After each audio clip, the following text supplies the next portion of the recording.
네, 안녕하세요. 저는 신혜실 정탁입니다. 반갑습니다. 네, 옆에는 김우영 촬영 감독님 나와주셨습니다. 큰 박수로. 안녕하십니까. 오랜만에 다시 봤는데 좋네요. 처음 봤을 때도 그 안개의 느낌이랑 그첫 장면부터 그런 아련한 느낌. 아무 얼마만에 다시 보셨죠? 저도 굉장히 오랜만에 다시 봤고요. 그 필름으로 상영 처음부터 끝까지 전편을 이렇게 상영을 저는 처음 본 것 같아요. 이게 그러니까 파주가 감독님의 마지막 필름 작품이시네요. 그래서 그 당시에 그 처음에 이렇게 마지막 필름 작업이라고 생각을 하셨었나요? 아니요, 그러지 못했습니다. 그때 워리어스 웨이라는 작품을 찍고 난 직후인데요. 그래서 이제 파주를 촬영하기도 하고 카메라 테스트를 했어요. 이게 예산이 아주 많은 영화가 아니었기 때문에 슈퍼 16mm, 그러니까 35mm 필름으로 찍는 거는 조금 무리가 있었고요. 슈퍼 16mm 하고 그 당시에 막 이제 초기였던 레드 원 초기 모델 2개를 테스트했습니다. 그래서 블라인드 시사를 했어요. 뭐가 뭔지 적지 않은 채로 촬영을 해서 테스트를 해서 이렇게 필름으로 뽑아서 보여줬는데 대부분 연출부들, 제작부들은 다 레드 원이 좋다고 그랬습니다. 저도 그랬던 것 같고요. 근데 놀랍게도 박찬호 감독님께서 16의 거칠고 투박한 느낌이 자기 너무 좋다. 그래서 전편을 스포신님이 촬영하게 됐었어요. 근데 그때까지만 해도 그 다음 영화는 당연히 또 이제 한수봉이 필름을 사용할 수 있으리라고 생각했는데 급격하게 레드 카메라가 자리를 잡으면서 그 뒤로 저도 필름을 사용해보지 못했습니다.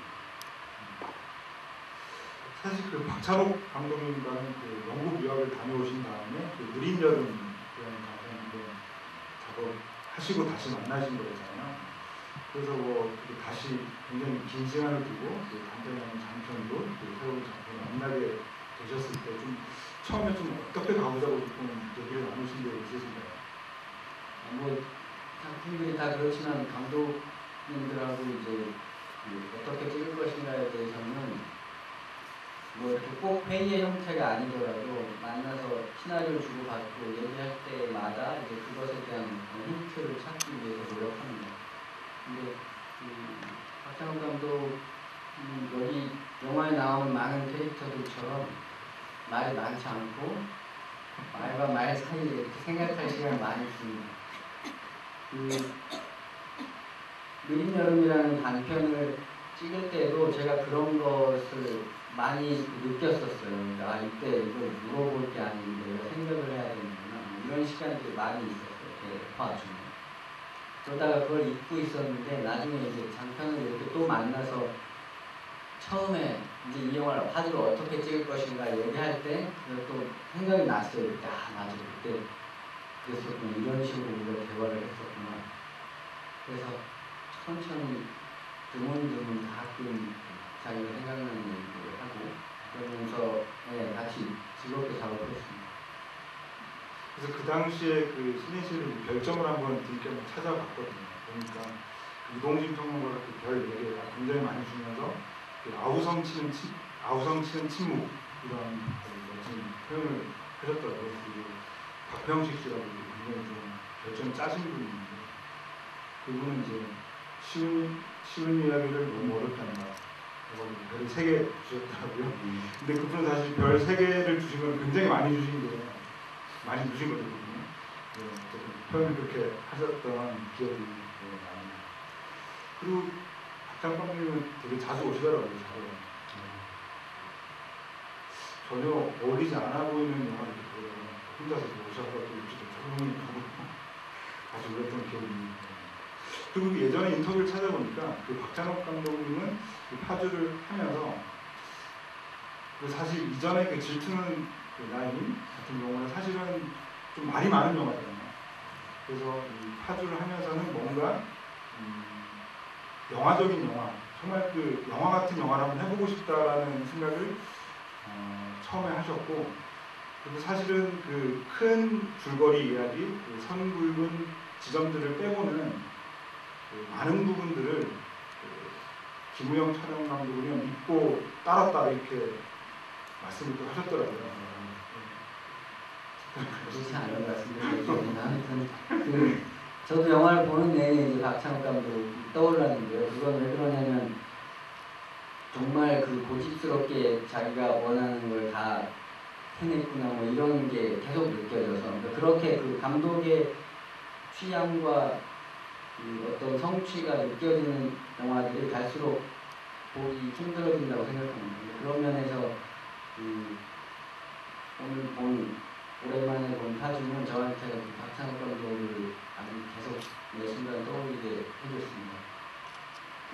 처음에 프리프로덕션 때 만났을 때 저는 박찬욱 감독의 데뷔작이 질투는 나의 힘이 제가 너무나 좋아하는 영화 중에 하나였지만 그게 제가 촬영을 하지 못했고 영화를 봤을 때 너무 재밌게 봤지만 그거보다 훨씬 더 뭐 이렇게 얘기하면 어떨지 모르겠습니다만 훨씬 더 비파격적으로 예술영화, 예술영화, 상업영화 이런 부분이 어떻게 되는지 잘 모르겠습니다만 아무튼 훨씬 더 일반적이지 않게 찍었으면 좋았겠다는 생각을 많이 했어요. 그래서 이제 타주를 하게 되면서는 저는 그 얘기를 제일 먼저 했었습니다. 그랬더니 아니 좋아할 줄 알았더니 막 정색을 하면서 절대로 그러면 안 된다는 거예요. 영화는 자기는 한 명의 관객으로 더 와서 자기 영화를 봐주는 게 중요하고 그래서 정말로 친절하고 그 어떤 다른 영화 견주었을 때도 이렇게 뭐가 부족해 보이거나 작아 보이거나 이러지 않았으면 좋겠다는 얘기를 했어요. 불친절하지 않았으면 좋겠다 이런 얘기를 했고 그래서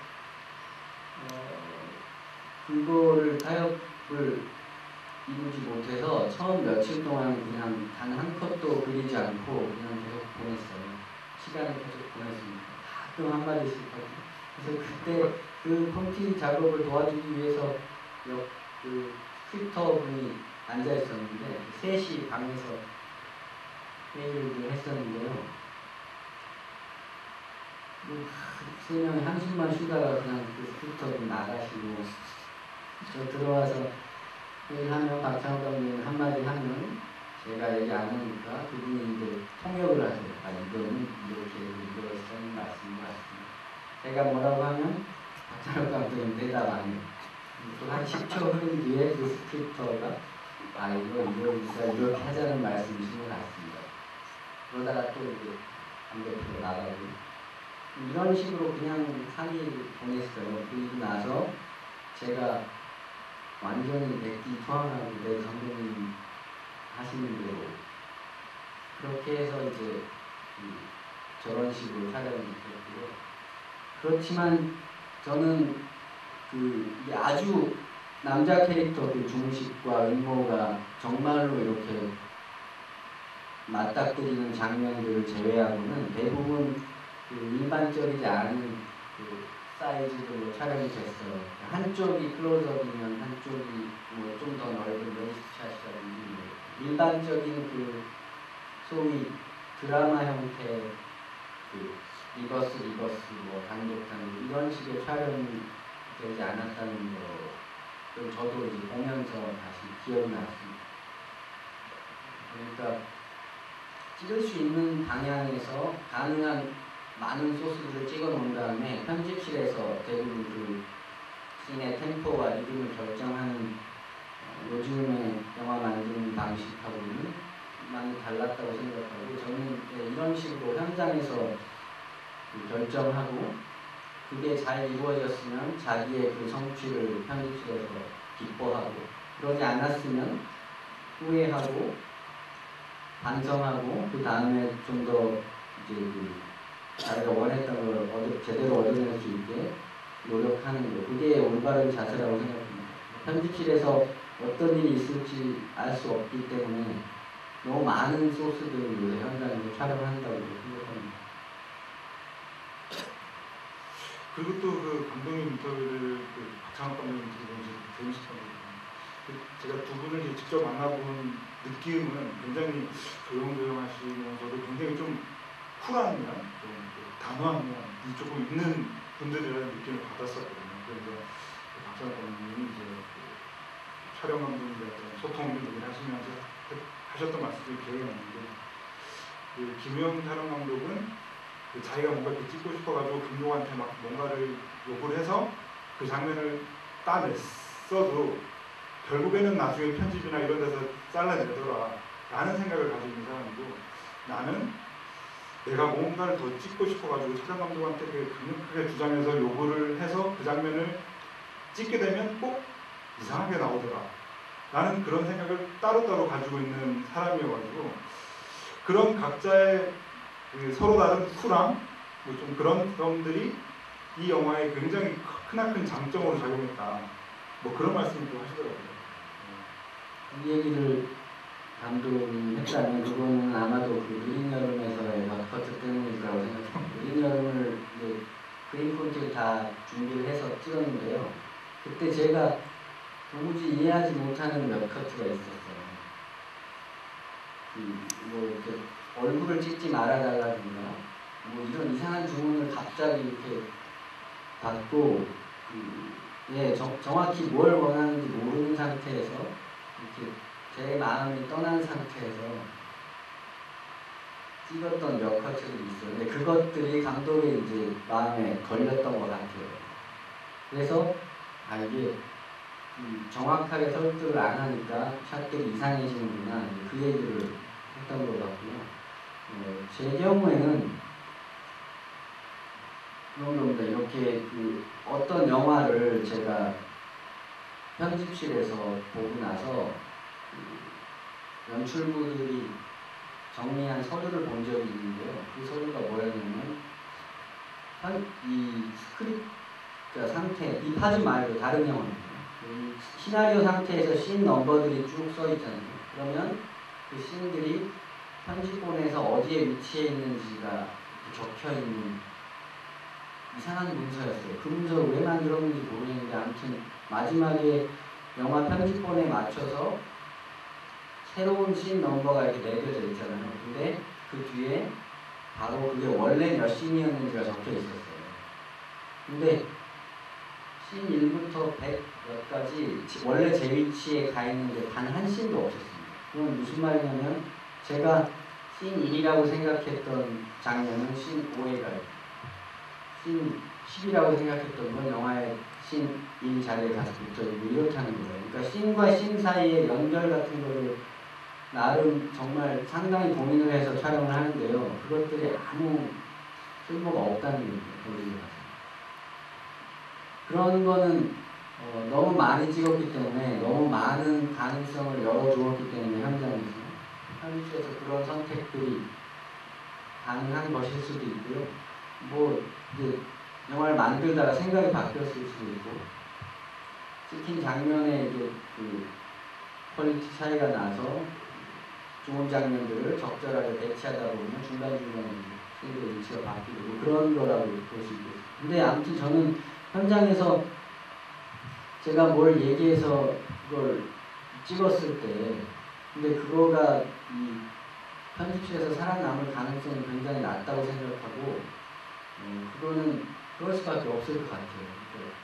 현장이 얼마나 바쁘고 피곤합니까? 그래서 막 넘어가야 되는데, 진도를 나가야 되는데 갑자기 촬영을 뭘 하나 더 찍자고 한다거나 이랬을 때, 그것에 대해서 진지하게, 그 용도에 대해서 진지하게 서로 얘기하고 들어보고 뭐 이럴 시간도 없죠. 근데 그냥 나한테 야 그건 안 찍어도 된다 이렇게 굴복시키는 거보다 빨리 하세요 그러고 넘어가고 자기를 잊어버리는 게 훨씬 빠른 방법이라고 생각했을 텐데, 여기 그 빌라 사이에서 족구하는 장면이 잠깐 나왔습니다. 그 족구하는 장면의 탑에 보시면 건물의 폐허 사이로 보여요. 프리샷이 보이고, 그 다음에 공을 너무 멀리 찼을 때 그 뒤쪽으로 다음 커트 연결돼요. 그 탑샷을 어떻게 찍을 것인가를 두고 꽤 고민했어요. 그리고 제가 그 건물에 어딘가에 올라가서 부서진 건물 틈 사이로 보이는 공, 축구공이요. 이렇게 튀기는 걸 찍다가 그걸 따라서 이렇게 전진 발리인을 하면 그 마지막에 지금 보시는 그 위치로 카메라가 가는 거예요. 그러니까 그 앞에 상당한 분량의 도입부가 있는 커튼. 제가 그 도입부를 어떻게 할지 너무 고민하다가 정말 좋은 생각을 해냈다고 생각하고 얘기해서 거기 이렇게 올라가서 어렵게 찍었어요. 남아있지 않지 않습니까? 이런 거랑 마찬가지라고 생각합니다. 근데 그때는, 그러니까 저는 현장에서 그랬어요. 아, 이게 바로 그 족구하는 장면으로 풀샷으로 붙는 건데 이상하다고 생각했어요. 거기 분위기상 뭔지 모를 페어 사이에 이렇게 공이 지나다니는데 아, 본인 족구를 하고 있다. 뭐 그런 식으로 힘을 여는 게 훨씬 맞을 거라고 생각했어요. 근데 그냥 바로 붙었는데 하나도 이상하지 않고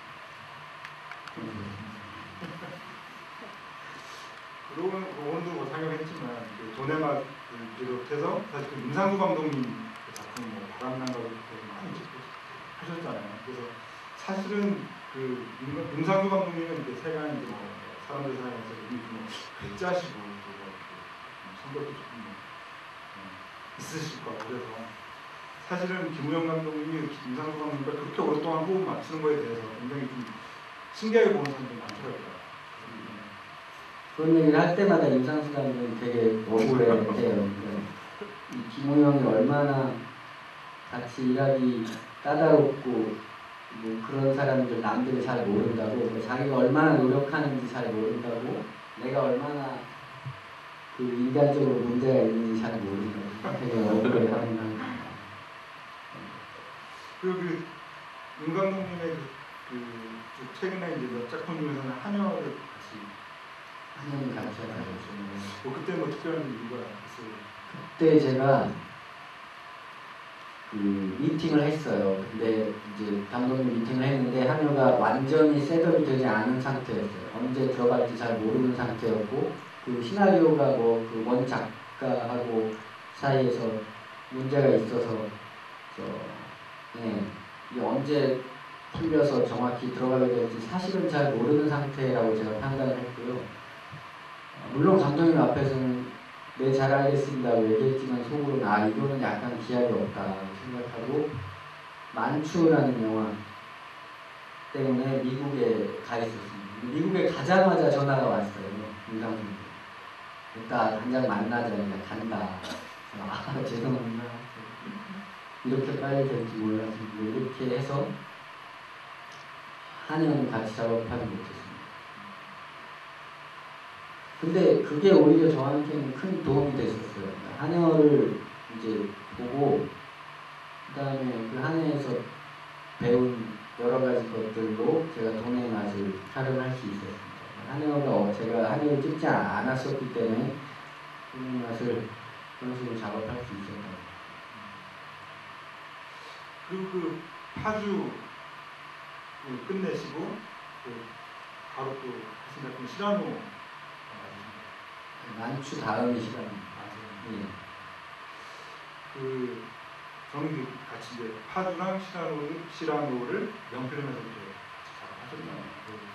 저는 만추를 비롯해서 워리어스 이렇게 해외에서 길게 작업하시고 또 파주도 이렇게 뭔가 좀 힘들어 보이는 촬영처들도 있어서 그냥 중간에 자리한 시라노가 뭔가 좀 감독님에게는 힐링하는 영화가 아니었을까 생각해봤는데 예, 그렇게 제가 초기에 나쁜 영화, 거짓말, 해피엔드 이런 걸 찍었지 않습니까? 그래서 현장에서 그 스트레스가 심한 영화들이었어요. 막 마음대로 웃을 수도 없고 뭐 죄 짓는 것 같고 심각하게 고민해야 되고 이런 거였는데, 그런 로맨틱 코미디를 처음 찍어봤습니다. 시라노 연애들 같은 찍을 때는 너무 현장이 즐거운 거예요. 배우들도 유쾌하고 씬 자체도 유쾌하고 그래서 저한테는 되게 즐거운 경험으로 남아있습니다. 그 실험업 때 그 이민정 씨가 뭐 말씀하셨던 게 그 여배우의 얼굴을 굉장히 잘 잡아주신다, 멋지게 해주신다라는 말씀을 하셨고 또 그런 말 얘기를 듣고 또 오늘 파주를 다시 보니까 또 파주는 그 굉장히 클로즈업된 그 서우의 얼굴에서 시작해서 서우의 또 얼굴로 끝난다는 그 영화이기도 해서 뭐 그런 표현을 좀 들으시면 어떤 생각이 드십니까? 뭐 아까 저기 파주에 대한 그 평론가님의 좋은 평가도 그렇고 다 그냥 과찬이라고 생각합니다. 진심으로 생각합니다. 저는 이제 보면 그렇지만 되게 그 결함들이 많이 보이잖아요. 근데 그런 것에 대해서는 애써 말하지 않기 때문에 내 마음속에 다 남아있고 그러니까 그 좋은 점을 그렇게 봐주시는 것에 대해서는 되게 감사하다고 생각합니다. 근데 배우들의 얼굴에 관련해서는 제가 그 여배우만 예쁘게 하려고 하는 건 아니고요. 남자들도 마찬가지고. 근데 그건 왜 그러냐면 그날 우리 저 상태들이 조금씩 다르다고 생각해요. 얼굴들이 그날 컨디션에 따라 다르고 그 전날 술을 얼마나 먹었느냐에 따라 좀 다르고 감독님과의 상태가 어떠냐에 따라 배우들이 얼굴이 되게 좋아 보이기도 하고 좀 나빠 보이기도 하고 그래요. 그리고 그 소위 이렇게 웹캠으로 다 찍어 보셔서 아실 거 아닙니까? 자기 얼굴. 자기가 유난히 예뻐 보이는 곳이 있어요, 다들. 근데 그걸 본인이 말하지 않더라도 이제 저희가 찾아내 드려야 되는 거예요, 빨리. 그걸 카메라 테스트 기간 내에 찾아서 계속 중요한 샷들을 그 방향에서 찍을 수 있게 블로킹을 하면 이게 좋을 것 같고요. 그렇지 않으면 찍어 나가는 와중에 찾아내야 된다고 생각해요. 몸에 맞지 않는 옷을 입으면 되게 불편한 것처럼 배우가 자기 얼굴이 계속 이상하게 나오는데 그거를 유쾌하게 받아들일 수 있는 사람은 많지 않은 것 같아요. 어떤 여배우는 그런 적도 있어요. 제가 물론 몰랐어요. 전 되게 예뻐 보이는 배우. 그래서 별 생각 없이 막 찍고 있었는데 본인은 이제 본인의 한쪽이 너무 마음에 드는 분이셨어요. 그래가지고 그걸 모르고 제가 이렇게 이 방향을 보시게끔 셋업을 한참 해서 이제 리허설을 하는데 계속 어떻게 해서 결국에 이렇게 돌리시더라고요. 그래서 그러시면 안 되는데 아이가 최소한 그냥 아무리 막 찍어도 아이라는 맞춰야 되니까 이렇게 하시는. 근데 아니에요. 계속해서 그러다가 결국에 이쪽에서 바람이 불어서 눈을 못 뜨겠어요. 뭐 이런 얘기를 해가지고 결국에 이렇게 돌아서 그런 분들이 계세요. 근데 나중에 제가 알았죠. 그리고 아니 그냥 쉽게 얘기하셔도 되는데 왜 이렇게 어렵게 하셨나 그런 생각이. 저는 파주에서 좀 따로 이렇게 여쭤보고 싶었던 장면은 이제 그 서우가 이제 마지막으로 도착하면 그 재개발 현장으로 찾아가는 장면에서 그 고속 촬영의 그 롱테이크로 촬영한 장면. 다른 장면들과의 어떤 그 느낌이 좀 굉장히 다른 측면도 있었고요. 그리고 주로 이제 주는 정서가 실내 공간이라든가 혹은 뭐 바깥 야외에서 뭐 가로등 혹은 네온사인 같은 것도 인상적이었는데 그게 어떻게 보면 예전 감독님이 이제 장선호 감독님하고 뭐 나쁜 영화나 뭐 거짓말 혹은 뭐 성소재림 같은 작품을 하셨을 때나 혹은 뭐 굳이 좀 더 거슬러 올라가면 뭐 학창 시절에 치유 장면을 많이 찍으신 걸로 알고 있거든요. 그래서 그 느낌이 그러니까 파주를 보면서 이제 그런 생각을 못 하다가 딱 그 장면에서는 이제 그 생각이 살짝 떠오르더라고요. 좀 따로 좀 여쭤보고 싶었어요. 네, 그 장면, 그러니까 시나리오를 읽었을 때 그 철거민 투쟁하는 장면이 2번 나왔었어요. 처음은 이제 진짜 그 싸움처럼 찍었고요. 두 번째가 그때입니다. 걔가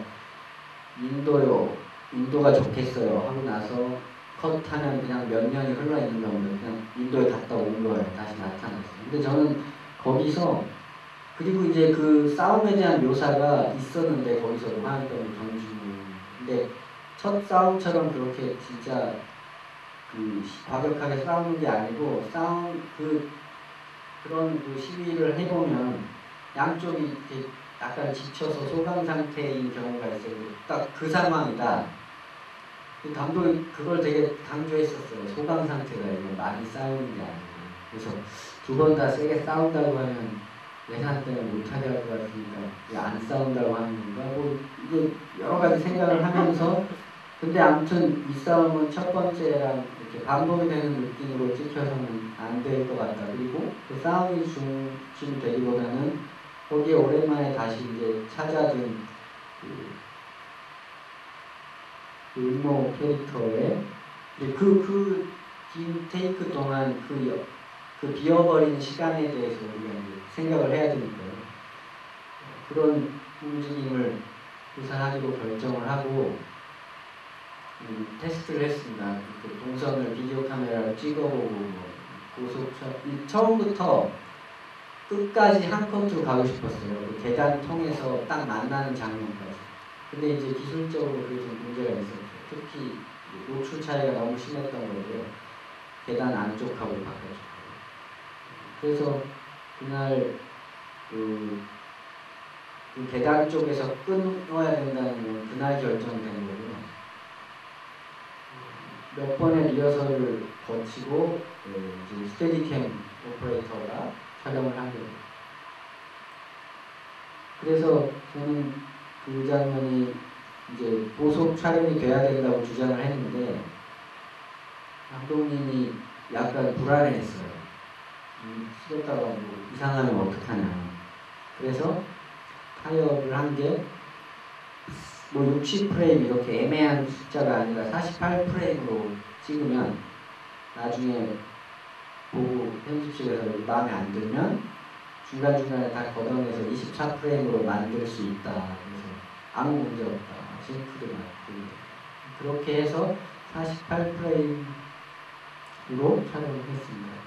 그리고 편집실에서 다행히도 그대로 48프레임인 채로 살아남았습니다. 그 장면 어떤 구성에 대해서 되게 김영호 님께서 근데 저는 그게 다 시나리오가 있었다고 생각해요. 그 소강 상태 찾아준 그러니까 몇 년 만에 그 자기 공간에 다시 들어온 주연 배우의 그 발권 그런 식으로 충분히 특별하게 찍힐 이유가 있다고 생각합니다. 그리고 또 이제 앞서 상영한 작품 고지전인데요. 고지전 보시고 계신 분들 계실 것 같은데요. 고지전 같은 경우는 이제 감독은 다른 작품들에 비하면은 장르적으로 전쟁 영화라는 선명한 인장이 있어가지고 처음에 뭐 어떻게 하시려고 하셨는지 궁금합니다. 뭐 제가 늘 그렇지만 감독님이 하려는 대로 하려고 생각을 합니다. 그거는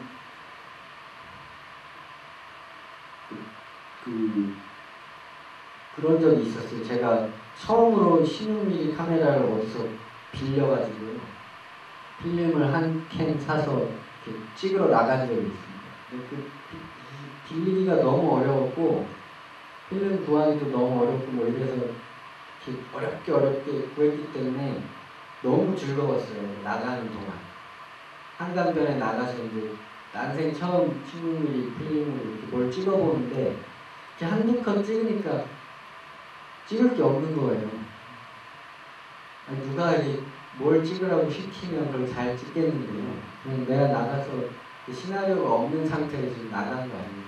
그래가지고 뭐 이렇게 한강변 풍경도 한두 컷이죠. 이게 정말 이렇게 내용이 없으니까 너무 재미가 없구나 이런 걸 느꼈었어요. 그때는 제가 뭐 영화에 대해서 공부를 하지도 않았고 고민이 깊지도 않았는데 그럴 때 되게 이게 뼈저리게 느꼈던 것 같아요.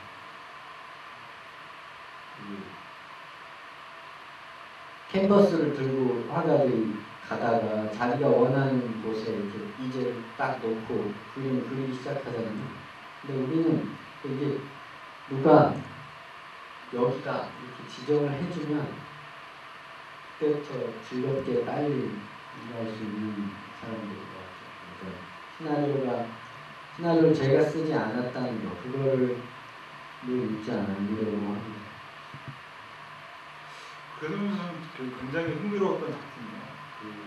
정말 완전 신인인 박문환 감독의 분노의 윤리학을 한다고 하셨을 때 굉장히 좀 의외라는 생각을 했었거든요. 스케줄이 낮으면 그 파주는 콘티가 이렇게 정교한 콘티가 없었어요. 근데 이제 그 마지막 장면처럼 오토바이를 타고 가면서 이 사람을 만나고 저 차를 만나고 이런 장면은 이제 그 현장에서 갑자기 준비하기 어려우니까 그런 장면은 그림으로 콘티를 그렸습니다. 그렇지만 그 일반적인 장면들은 콘티가 없이 촬영됐고 그런 면에서는 분노의 윤리학도 마찬가지였습니다. 감독하고 그 감독님하고 처음에 회사 프로듀서들하고 그 얘기를 했어요. 요즘 이렇게 거의 미술 작품처럼 잘 그려진 콘티북들이 나오잖아요. 그래서 현장에서 그 콘티북 그림하고 비슷하게 되면 됐다고 생각하죠. 그게 오히려 해가 되는 경우가 종종 있는 것 같아요. 그러니까 현장에서 우리가 정신 차리고 고민을 해서 거기에서 결정해서 반드시 필요한 것들만 찍어낸다면 이렇게 무리하게 많은 그림들을 그려놓은 그 만화 같은 콘티들이 없어도 좋은 영화를 찍을 수 있다. 뭐 이런 것을 원래 영화 만드는 방법이 그랬지 않습니까? 그림 콘티를 원래 다 그렸던 게 아니잖아요. 그래서 그런 것에 대한 어떤 작업을 같이 해보기로 동의를 하고 그래서 신인 감독이었지만 누구 못지않게 현장에서 그 씬의 내용에 대해서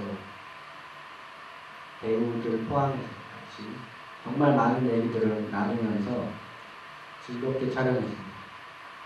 그러니까 우리가 콘티를 그려놓으면요, 그 콘티를 그리는 때에는 사실 그 씬을 뭐 이렇게 블로킹을 해보거나 리허설을 해본 게 아니잖아요. 그래서 대부분 그냥 우리 머릿속에서 이 사람이 여기쯤 서 있고 얘는 여기쯤 앉아 있고 이런 생각을 하고 그냥 그려놓는 거예요. 그러니까 이게 부정확할 수밖에 없습니다. 그리고 셋업을 해놓으면 이제 우리가 스탠드인 세워놓고 뭐 셋업을 해놓으면 배우들이 와서 나한테 여기 쓰라는 말이냐 뭐 이렇게 되묻는 배우분들이 있어요. 저는 그분들의 그 불만을 정말 이해합니다. 근데 그 불만이 없으려면 어떻게 해야 되냐면 그게 콘티가 정교해진다고 해서 그러지 않을 수가 없고요. 아침에 모였을 때 완전히 그 분장을 다 하지 않은 상태로 아침에 정말 현장에 도착하자마자 배우들이 감독님하고 해서 이렇게 블로킹을 한번 해줍니다. 나는 이때 여기쯤 설 것 같다. 나는 이때 여기쯤 있을 것 같다. 근데 그게 저한테 심각한 문제를 일으키면 너무 어두운 곳에 있다든지 카메라가 갈 자리가 없는 곳에 서고 이러면 저한테 유리한 쪽으로 조금 이제 유도를 하죠. 근데 이 상태는 좋은데 그대로 뭐 이쪽으로 옮겨서 하면 안 되겠다. 이런 식으로 누가 다 그 해피한 어떤 대충의 동선을 맞춰요. 그걸 그 블로킹을 하는 동안 촬영팀원들이 그 배우들이 섰던 위치에 바닥에 마크를 합니다. 그러면 배우들이 이제 분장을 하러 가고 그러면 그 위치에 이제 스탠딩들을 세워놓고 셋업을 시작합니다. 그러면은 배우들이 다시 돌아왔을 때 제가 생각이 바뀌었습니다. 이러지 않는 한 아까 약속한 대로 셋업한 대로 찍을 수 있습니다. 그리고 그랬을 때 진짜 배우들도 그 신나서 연기하는 것 같아요. 자기는 일어나야 될 것 같은데 우리가 셋업이 이렇게 앉은 채로 돼 있기 때문에 일어나면 안 되니까 이거 지금 30분 걸리는데 그래서 못 일어나는 경우가 많지 않습니까? 그러니까 그 블로킹을 처음에 하고 그 블로킹 때 카메라 위치를 정하는 거예요. 셋업이 그때 정해지는 거예요. 그게 대부분의 그 영화를 만드는 방식입니다. 근데 우리는 지금 너무 과하게 그린 콘티에 좀 집착하는 경우는 그 이번 계획이 우리 시대 영화장이라는 기획이고 그게 이제 영필름과 열화단에서 공동 기획으로 책에 나온 거 아시죠? 모르시나요? 아무튼 그때 이제 김용 감독님 인터뷰하고 이제 진행을 하면서 제가 좀 되게 인상적으로 들었던 얘기, 그 콘티에 대한 얘기를 많이 해주셨어요. 지금 살짝 해주셨지만 그러면서 이제 촬영은 요즘에는 사실 뭐 아까 말씀하신 것처럼 굉장히 과하게 그 디지털로 가면서 많이 찍고 오래 찍고 쓸지 안 쓸지 모르면서 그냥 일단은 찍어보고 보는 그런 경우도 굉장히 많았는데 역시 그 촬영 감독의 어떤 그 최고 경지랄까 그런 게 이제 촬영이 시작해서 끝나는 그 타임 자체가 최종 우리가 보는 영화에서의 타임하고 컷의 타임과 같은 그 순간 가장 좀 완벽한 순간이 아니겠느냐라는 말씀이 저는 좀 굉장히 좀 인상적으로 들었던 기억이 있습니다. 그러면서 이제 그때 그 유영길 촬영 감독님 그리고 스벤 리크스트 같은 정말 그 전설의 영 촬영 감독님들을 해주셨는데요. 역시 그 단 한 명의 그 존경하는 촬영 감독을 뽑으시라 한다면 이게 막 그때그때 맨날 바뀌네요. 예. 그러니까 잘 몰랐던 분들을 새로 알게 되는 경우도 있고 또 지금 몰랐던 영화들을 지금에서야 발견하고 다시 되게 사랑에 빠지고 이러는 경우들이 있기 때문에 그 경향이 늘 바뀌는 것 같습니다. 근데 아무튼 그 커트에 의존하는 것보다 실제로 일어나는 일을 어떤 그 카메라의 움직임을 통해서 끊지 않고 그러니까 배우가 둘이 이제 연기를 한번 해냈는데 자 똑같이 다시 해주세요. 카메라를 뒤집었습니다. 이런 요구를 하지 않는 것이 저는 좋은 거라고 생각합니다. 막 울고 이 파주에서도 그런 장면이 있어요. 남자한테 그 자기 때문에 자기 때문에 다친 건 아니지만 아무튼 그 뜨거운 물을 맞은 애가 잘 자랐다. 사진을 갖고 왔을 때 거기 울잖아요. 그 장면을 찍는데 너무 힘들었어요. 그 감정이 안 잡히는 이유. 근데 그게 그런 이유가 그때 뭐 아무도 얘기하지 않았지만 사실 서울 쪽을 찍고 뒤집는 과정에서 시간이 되게 많이 걸렸어요. 그러니까 뭘 이렇게 한번 했는데 뒤집어서 자 방금 했던 거 방금 우신 거 좋아요. 다시 물어주세요. 30분 뒤에. 이런 요구를 하는 것 자체가 놀이라고 생각합니다. 그래서 되도록이면 꼭 필요한 순간에 꼭 필요한 것들을 찍고 우리가 마치 해를 기다리는 것처럼 해가 어디 있어야 그때 이 커트를 찍을 수 있다 이런 걸 결정하는 것처럼 배우의 상태가 좋은 것을 고려해야 되는 거예요.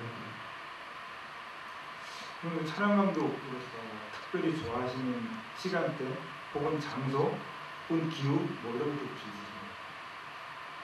있으신가요? 뭐 누구나 다 그럴 것인데요. 세트가 제일 촬영이 편하고요. 모든 걸 다 제어할 수 있습니다. 야외 촬영이 제일 어렵습니다. 시간은 가고 해는 움직이고 뭐 날씨가 변하기도 하고 그래서 야외 그 바깥 장면이 제일 찍기 어려운 것 같고요. 파주에서는 은무원의 그 2층 집, 2층 공간이 물리적으로는 제일 힘든 곳이었습니다. 정말 너무 그 천장 높이를 보셨죠? 정말 너무너무 좁았어요. 그래서 어떻게 여기서 영화를 찍자고 할 수가 있다는 말인가 이렇게 생각만 했고 말은 안 했고 그냥 네.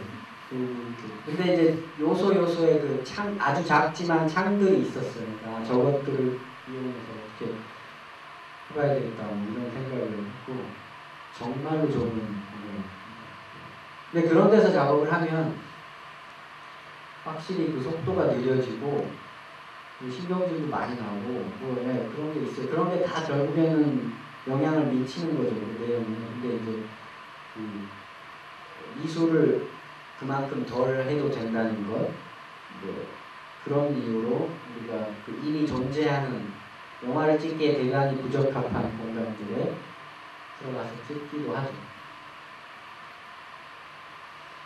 그 아까 임상수 감독님 말씀도 드렸는데 그 초창기에 계속 함께 하셨던 분이 그 장선우 감독님 있습니다. 장선우 감독과 임상수 두 감독님 이름이 이렇게 빚어낸 어떤 그 묵직한 느낌이 있어요. 그래서 그 사실 장선우 감독님도 좀 떠나신 지가 좀 이제 굉장히 오래되셨지만 지금 다시 좀 돌아보시면 장정수 감독님은 저한테는 완전히 사부님이세요. 스승님이고, 그러니까 저는 그 촬영 감독님의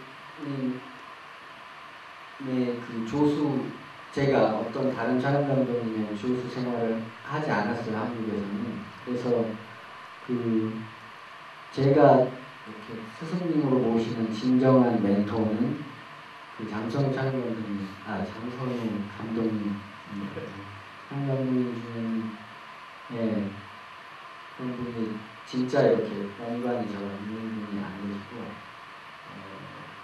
그래서 저는 정말 영화에 대해서 제가 영화 학교에서 공부를 했지만 그때 배운 것보다 장선우 감독을 만나서 그 몇 년 동안 작품을 거치면서 배운 것이 훨씬 그 많고 저한테 직접적인 도움이 됐었습니다.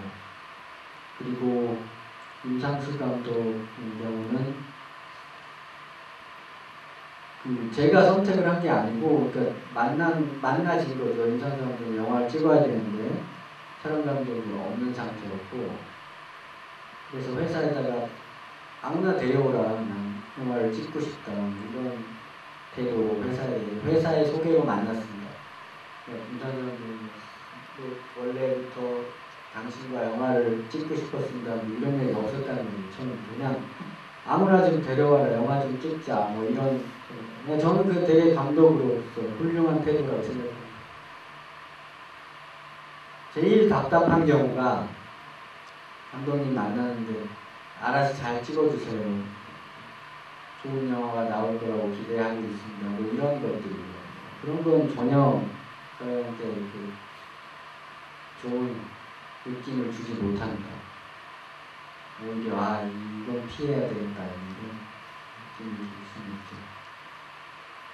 제가 저만 그런 게 아니라 제가 요즘 또 존경하는 로저 디킨스 촬영 감독님도 그렇게 얘기합니다. 감독들을 만나서 감독들이 이 영화를 어떻게 찍고 싶습니다. 뭐 이런 자기의 견해를 말하지 않는 감독하고는 이야기가 어렵다.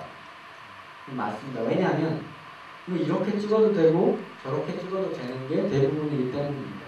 어떤 영화를 뭐 이렇게 망원 렌즈만 가지고 다 찍고 싶다. 그렇게 할 수 있어요. 광각 렌즈만 가지고 이 영화를 다 찍고 싶다. 그렇게 할 수 있습니다. 다 들고만 찍고 싶다. 뭐 전부 픽스로만 찍고 싶다. 어떻게 해도 그럴듯하게 말이 되게 만들 수 있다고 생각합니다. 근데 그 결정을 이 시나리오를 읽었을 때 느낌이 어떠세요? 어떻게 찍어야 될 것 같은가요? 이거를 우리한테 물으신다면 그걸 왜 저한테 묻습니까? 이 대답을 할 수밖에 없는 것 같습니다. 그 로저 디킨스는 최근에 공공주 스카이폴 네. 하고 저기 코엔 형제랑 저는 그분이 그 사진으로 봤을 때는 되게 그 나이가 드신 분이 모르겠는데 나이가 굉장히 많으시더라고요. 제가 다큐멘터리를 찍으시다가 이제 극영화로 넘어오신 분인데요. 그래서 그 셋업이 간단한 셋업을 하진 않습니다. 어마어마한 양의 그 장비들을 투여해서 장면들을 만들어내는데 정말 자연스러운 화면을 만드는 걸로 정편이 나오는 표현하고 그러니까 그 유영길 촬영 감독님도 사실 예전에 이제 미스를 일으키는 다큐 작업을 하셨고, 그러니까 그런 분들이 약간 좀 이후에 그 오히려 그 영화에서 뛰어난 자질을 좀 발휘한다고 보시는. 그건 뭐 여러 가지 다 다른 경우가 있을 거라고 생각합니다. 제 경우에는 이제 그 시위 현장을 찍는 게 제가 처음으로 이제 촬영을 진지하게 많이 해본 경험이 그때 출발이라서 그때 이제 그 경험 때문에 뭔가 이렇게 빠르고 뭘 이렇게 제일 빨리 얻을 수 있는 방법은 내가 모든 걸 다 제어해서가 아니라 뭐 이런 생각을 자연스럽게 해요. 그런 게 제 몸에 배 있는 것 같아요. 그러니까 잘 일어나는 일들을 지켜보고 있다가 정확한 순간에 그걸 찍는 게 훨씬 맞는 방법이다라고 생각하는 편입니다. 네, 촬영 감독들 중에는 영화학교에서 공부를 하신 분들도 있고 그냥 그렇지 않은 분들도 있고 다큐멘터리 출신도 있고 드라마를 CF 감독을 하고 이렇게 다 출신이 다르기 때문에 다들 자기들만의 그 일하는 방식과 태도가 있습니다. 거라고 생각합니다. 그럼 뭐 마지막 질문 하나 드리고 혹시 질문 주신 분들의 질문을 어떻게 받겠습니다. 그 영화에서 이제 음모가 저기 형부죠, 형부 이성균 씨한테 하는 질문처럼 같으잖아요. 이 일을 왜 하세요? 뭐 이런 질문 할 수 있을 것 같은데 혹시 받으시면 어떠세요? 그렇습니다. 이 캐릭터들이 고민하는 거, 특히 은모가 이렇게 혼자 어떻게 할 줄 몰라가지고 멍하니 고민하고 이런 장면을 오늘 보면서 일면 부럽다는 생각까지 들었습니다. 뭐냐면 우리가 진짜 이 인간과 인간 사이에 그런 관계나 내가 누굴 좋아하는 감정이나 이 사람이 나를 좋아할까 뭐 이런 것 가지고 저렇게 고민해 본 적이 있기나 했었나 뭐 이런 생각이 들면서 사실 저런 감정들이 사람한테는 되게 중요한 거 아니겠습니까? 우리가 직장에 나가서 일을 열심히 하는 것도 중요하지만 진짜 중요한 건 이렇게 서로 만나서 이 사람과 이야기를 해보고 내 감정을 전달하고 뭐 이러는 거를 사람이 하는 거라고 본다면 우리는 어떻게 보면 잘 안 살고 있는 것 같습니다. 근데 그게 너무 바빠서인 것 같습니다. 너무 바빠요. 그리고 신경 쓸 것도 너무 많고 뭐 이 고지서도 너무 많이 나가고 정신이 없지 않습니까? 그래서 내가 언제 저렇게 뭐 이런 그냥 삶이 기본적으로 주는 그런 번거로움들로부터 자유롭게 지금 내 마음이 이런데 저 사람은 나를 몰라주네 뭐 이런 식의 진짜 이렇게 우리 인간이기 때문에 할 수밖에 없는 그런 관계 속의 고민들 이런 거를 해볼 수 있는 저런 사람들이 오히려 약간 부럽게 느껴졌어요. 그러니까 지금 왜 촬영을 합니까? 왜 촬영을 지금 1년 동안 안 하고 있습니까? 뭐 별 생각이 다 들고 그냥 너무 지금 다들 너무 바쁘게 하시는 것 같습니다.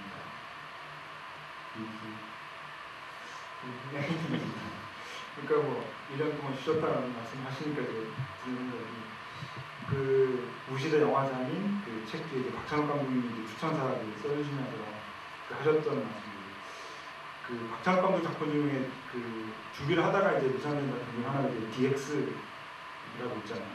도끼. 그걸 같이 하려고 굉장히 오랫동안 준비를 하셨다고 그러시더라고요.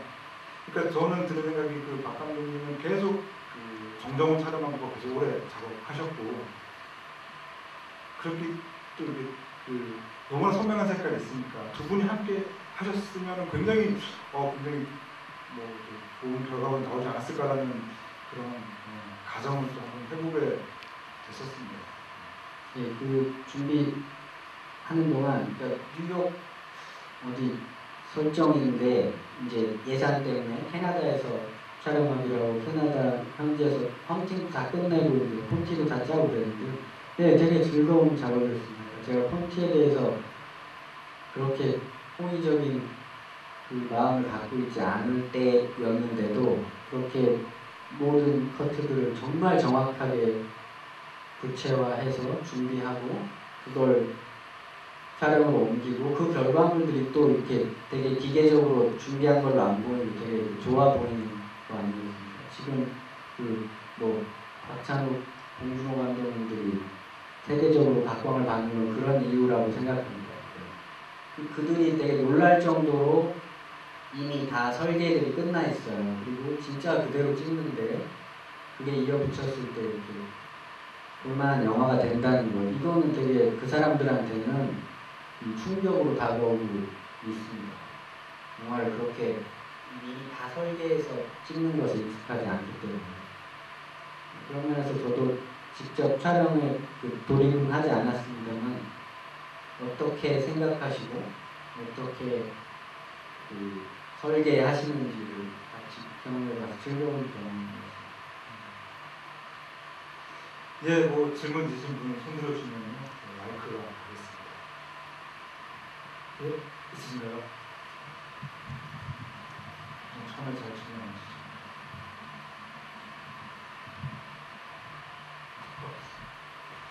예, 저쪽. 예, 저기 뒤에 마이크 하고 있습니다.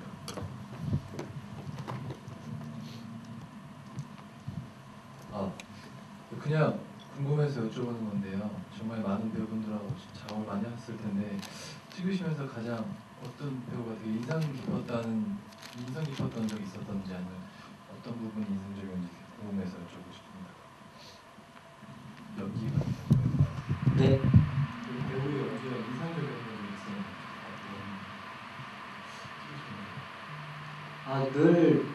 늘 인상적입니다.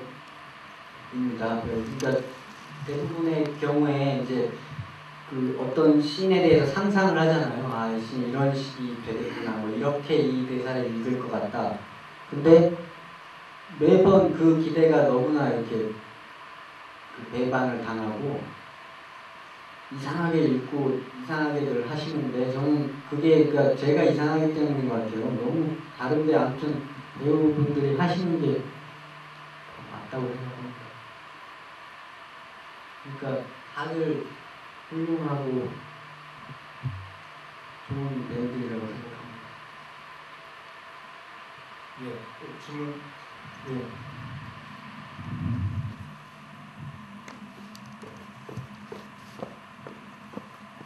제가 마이클 리 감독님하고 그 KBS 세계 영화기행이라는 거 다큐멘터리 찍을 때 제가 거기서 영국편 코디 통역이었습니다. 마이클 리 감독님한테 누구 감독, 신인 감독들 뭐 이렇게 되면서 이 중에 누가 제일 잘한다고 생각하세요? 그래서 마이클 리 감독이 대답이 그 질문에 대답하지 않겠습니다. 이게 갑자기 아무튼 예, 그 취향의 차이가 있지 않겠습니까? 다 배우고 훌륭한 것 같습니다. 예, 예, 제가 이거 시나리오를 우연히 초반부만 조금 봤는데 맨 첫 장면에 이제 택시 타고 갈 때 그 씬 엔드 장면에 파주가 무슨 검은 섬처럼 물러난다 뭐 이런 문구가 있더라고 시나리오에. 그걸 되게 기대하고 어떻게 찍었을까 하고 왔는데 없더라고요. 그래서 왜 사라졌는지 궁금해요. 자, 그 파주에는 예 정말 그 일반 시나리오에서 기대하기 힘든 그 묘사들이 많이 들어가 있었습니다. 근데 뭐 교회의 종소리가 중식을 따라온다 남아 있습니다. 그리고 이걸 어떻게 찍을 수 있어요? 근데 예, 그때 저의 대답은 하나였어요. 그냥, 아, 이런 감정의 묘사는 찍을 수 없습니다.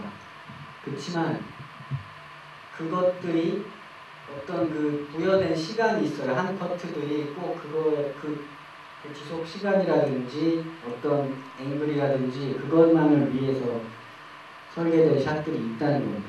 그래서 그 아주 그 부분은 시나리오에 없지만 그래서 들어간 장면이 그 초반에 그 거대한 크레인 샷이 있어요.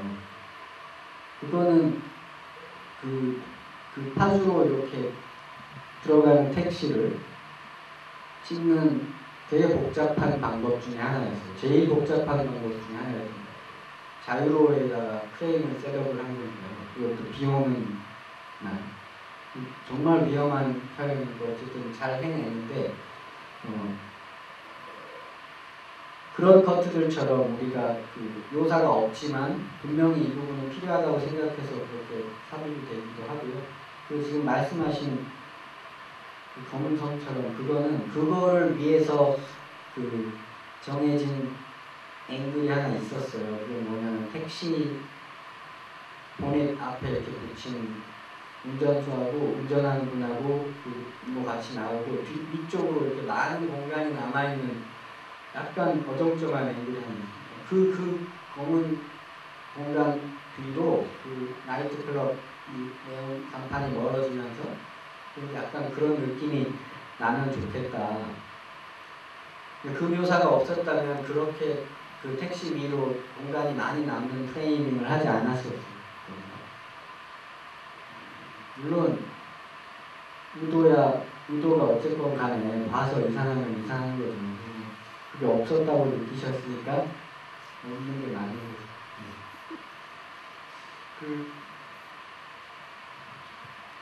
그 스태프분들은 보통 하시는 얘기 중 하나가 있잖아요. 모든 영화의 출발점은 시나리오다. 이런 얘기 상식적으로 하잖아요. 그런 류의 어떤 그 질문이나 요구사항들을 만나면 참 느낌이 좋아하실 것 같아요. 지금 여기 제가 저는 영화도 감격했는데 지금 더 하나 놀란 거는 저기 감독 지금 말씀해 주시는 되게 이렇게 외관적으로도 좀 되게 좀 눈에 안 띄게 이렇게 생겨서 이렇게 영화 잘 없어 보이는 대박이다. 그런데 그 영화를 이렇게 심지어 저는 그냥 대중 영화 이렇게 막 500만, 1000만 이런 거보다 이런 영화 딱 보면서 이름도 없는 영화인데 이게 뭐지? 그래서 되게 듣는 순간 되게 너무 프로필이 화려하신 거예요. 오늘 뭐 기타 등등 뭐 여러 가지 보시다 뭐 이런 거 보면서 되게 겸손하시다 이런 생각이 들어서 정말 저 그럴 때 더 깜짝 놀랐거든요. 근데 어떤 삶의 철학 같은 거 그런 것들. 그리고 두 번째는 왜 여기를 제목을 파주해야 되고 이 파주가 의미하는 것과 꼭 여기서 찍었어야 하는 건 여주, 양평 뭐 기타 등등 왜 안 되는 거지? 그런 진짜 궁금해서 그냥. 제가 첫 번째 질문은 제가 지금 뭐 이렇게 많은 분들 앞에서 삶의 철학에 대해서 얘기할 만큼 나이를 많이 먹지는 않았습니다. 그리고 제가 제 느낌 솔직하게 말씀드린 건 아까 우리는 지금 너무 중요한 것들 없이 우리가 그냥 사는 것 같아요. 이게 페이스북을 자꾸 보기 때문에 이 사람이 요새 무슨 생각하고 오늘 뭐 어디 있었는지 대충 알지만 진짜로 만난 건 아니지 않습니까? 그런 생각이고 두 번째 질문은 제가 박찬욱 감독한테 물어봐가지고 나중에 알려드리겠습니다. 왜 파주냐에 모르겠어요. 실제로 많은 장면이 일산에서 촬영됐다고. 많은 장면이 파주에서 촬영됐고요. 빌라, 부서진 빌라는 경기도 화성에서 찾았고, 그 부서진 거는 미술팀이 뜯어낸 거예요. 원래는 온전한 그냥 빈 빌라였어요. 그리고 교회는 저 경기도 또 북쪽 어디서 찾았는데 영천 뭐 이런 데 갔어요. 근데 공간을 이렇게 영화팀한테 빌려주면 절대 안 된다 뭐 이런 얘기 많이 하잖아요. 그 집이 터졌지 않습니까? 터지고 막 그 안에 재 뿌리고 다 찍었잖아요. 그 뒤에 거기 계속 쓸 사람이 살 공간이 없다고. 그래서 깨끗하게 이렇게 도배해주고 나오셨다고 들었습니다. 그 장면에서 그 셀 있죠. 그 셀에서 만든 그 더미, 그 심희영 씨 더미 굉장히 실감이 나요. 그러고 보니까 여기 심희영 씨, 그 정만 씨, 그 김예리 지금 한 일이에요. 네, 지금 다들 잘 나오고 계시네요. 박찬욱 감독이 되게 배우들한테 인기가 좋은 감독을 같이 일하고 싶어하고. 예, 여자 쓰신.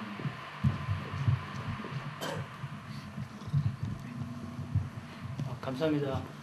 그림 콘티에 대해서 설명해 주셨는데요. 네. 좀 더 질문 드리고 싶어서 감독님들이 그림 콘티 없이 뭐 당일당일 하시는 분들도 있다고 그런 얘기도 들었고 아까 말씀하신 대로 두 분 감독님은 사전에 철저한 그런 계획을 했는데 그게 그대로 찍고 또 편집 후에도 그게 잘 되는 그런 경우를 말씀하셨는데요. 그런 경우는 감독 개인적인 어떤 재능이라고 할까 아니면 감각적인 문제일까요? 아니면 어떻게 그렇게 잘 될 수 있을지 그리고 또 그렇게 안 되는 경우는 또 어떤 문제들이 있어서 안 되는지 아니면 또 감독님들이 아예 그림 콘트를 그렇게 쓰지 않으시고 뭐 당일 뭐 이렇게 처리하시는 거는 또 어떻게 생각하시는지 그리고 또 한 가지는 한 장면을 촬영하실 때 그 전 장면이나 그 후 장면을 머릿속에서 상상이 되시는지 아니면 뭐 어떻게 상상을 하시는지 상상이 돼야 좋은 장면을 찍을 수 있는지 그게 궁금합니다. 네, 그 콘티와 관련해서는 저는 그렇습니다. 그러니까 예전 초기에는요, 제가 처음부터 끝까지 그림 콘티를 그려서 그 정말 상상력을 많이 발휘해서 그걸 그리고 물론 그림 콘티 그릴 때 이제 도면이 다 나온 상태고 세트에 도면이 나온 상태고 헌팅이 다 끝난 상태여야 가능한 거죠. 우리의 그 예측이 틀리지 않았음을 그런 것에 기뻐하고 그러던 시절이 있었다면요. 그 가면 갈수록 그런 게 없어졌었어요. 그러니까 왜냐하면 미리 계획 하나마나 한 콘티들로 언제부턴가 이렇게 찍고 있다고 느꼈어요. 그러니까 둘이 얘기를 하면 이쪽 넓은 거 타이트한 거 그리고 뒤집어서 또 넓은 거 타이트한 거 그리고 저쪽에서 측면으로 투샷 하나 이렇게 찍어두면 그리고 심지어 처음부터 끝까지 그 씬을 다 소화하잖아요. 모든 앵글에서 이렇게 되면 그럼 뭐하러 콘티를 그립니까? 그냥 그렇게 계속 찍으면 되죠. 콘티를 그린다 하면 그리고 그 임상수 감독 같은 분들이 이제 제가 생각할 때 훌륭한 것은 그렇게 처음부터 끝까지 다 찍는 걸 되게 수치스럽게 생각해요. 어떤 앵글이 잡히면 이건 여기서 딱 여기까지 그리고 앵글이 바뀌면 여기서 시작해서 딱 보니까 너무 이게 겹치지 않아가지고 그게 문제가 되기도 해요. 그래서 현장에서 이거 조금 겹치신 게 좋겠습니다. 이런 제안을 오히려 제가 하기도 하고 그러는데요. 그 임권택 감독님의 영향이라고 들었습니다.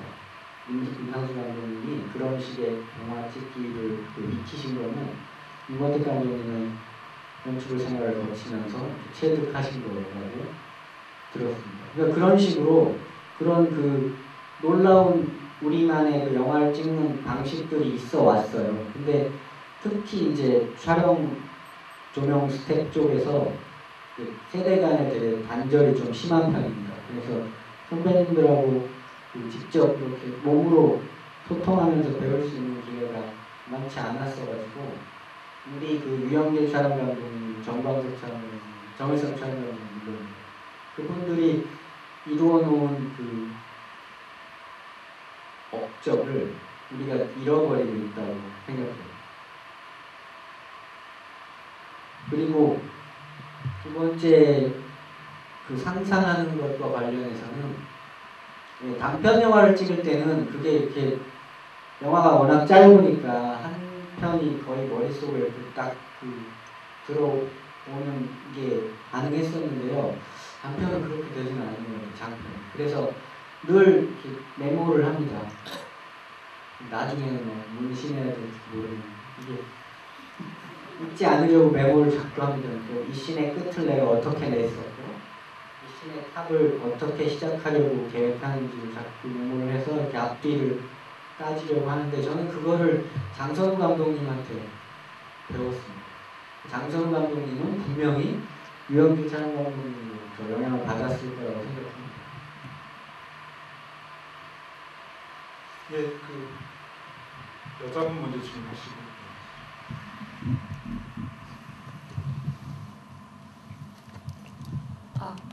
네, 영화인을 꿈꾸는 사람으로서 이렇게 전문적인 영화인이신 감독님 이렇게 뵙고 말씀 듣는 거 너무 영광으로 생각하고요. 제가 드리고 싶은 질문은 좀 더 근원적인 건데 이제 촬영 감독님 그 일을 작업을 하시면서 이제 이 일을 직업으로 삼는 사람으로서 뭐 고무적이거나 아니면 진짜 내가 이것 때문에 이 일을 계속 하는구나 하고 느끼시는 순간 구체적으로 어떤 경우가 있는지 말씀 좀 해주시면 감사하겠습니다. 이것도 되게 어려운 질문입니다. 저는 근데 이게 똑같은 것 같아요. 이게 다른 일을 하는 어떤 다른 분들하고 전혀 다를 바 없다고 생각합니다. 우리가 무슨 특별한 일을 하고 있다고 생각하지 않고요. 감독님들은 그럴 수 있는 것 같아요. 그러니까 계속 그 차수가 계속될수록 자기의 어떤 그 시나리오나 자기가 구상했던 것들이 완성이 돼가는 걸 느끼잖아요. 그게 완성이 됐을 때 거기까지 가려고 그 수고로움을 다 견딘 거잖아요. 임상수 감독님이 제가 기분이 나쁜지 좋은지 이런 걸 살피고 신경 쓰는 게 제가 좋아서 그렇겠습니까?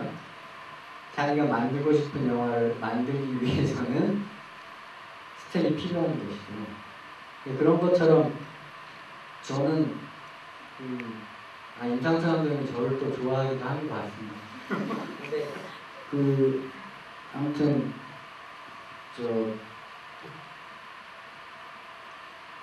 그것과 관련해서는 네, 제가 특별하게 뭐라고 말씀드리기 어려운 것 같아요. 그냥 열심히 촬영을 하고 있습니다. 그리고 한 커트가 잘 찍히면 너무 기분이 좋고요. 난 역시 이건 내가 정말 난 행운아야. 난 내가 하고 싶은 일을 하면서 생계도 유지하고 이렇게 즐겁게 일을 하고 그걸로부터 이렇게 그러다가도 그 다음에 뭐 하나 딱 잘못돼가지고 이거 아니다 다시 가야 되는데 감독님이 야 필요 없어 됐어 이러고 막 넘어가고 뭐 아깝게 좋았어 뭐 이렇게 되면 정말 기분 나쁘죠. 이제 그만하고 싶다 뭐 이런 생각. 하루에도 수십 번씩 이랬다 저랬다 합니다. 예.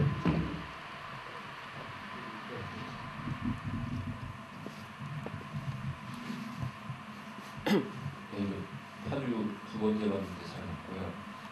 저기 앞에서 콘티 얘기를 하셨는데 거기 추가 질문이라고 생각하시고 하나 또 질문하고 싶은데 저는 그러니까 단편 영화를 만들어 본 적이 있는데 그 영화도 많이 봤거든요. 근데 늘 그 컷이 이게 정말 붙을까 이런 그런 두려움이 있더라고요. 맨날 이렇게 좋은 영화는 이렇게 이게 정말 잘 붙였네, 잘 찍어서 잘 붙였네 이런 느낌이 있는데 실제로 제가 그거를 찍었을 때 그렇게 정말 잘 붙을까 이런 거에 대한 되게 걱정이 많은데 이건 그러니까 감독님한테 여쭤봐야 되는 질문일 수도 있는데요. 촬영 감독님 입장에서 답변을 주신다면 그러니까 제가 걱정한 그 부분을 제가 능숙하게 해내기 위해서 뭐 평소에 어떤 훈련이 필요하다거나 뭐 그런 게 구체적으로 있다면 그런 게 알고 싶고요. 촬영 감독님 입장에서 감독이 제가 고민하는 이 부분은 어디까지 커버를 해줘야지 촬영 감독 입장에서 편하신지 이게 궁금하고요.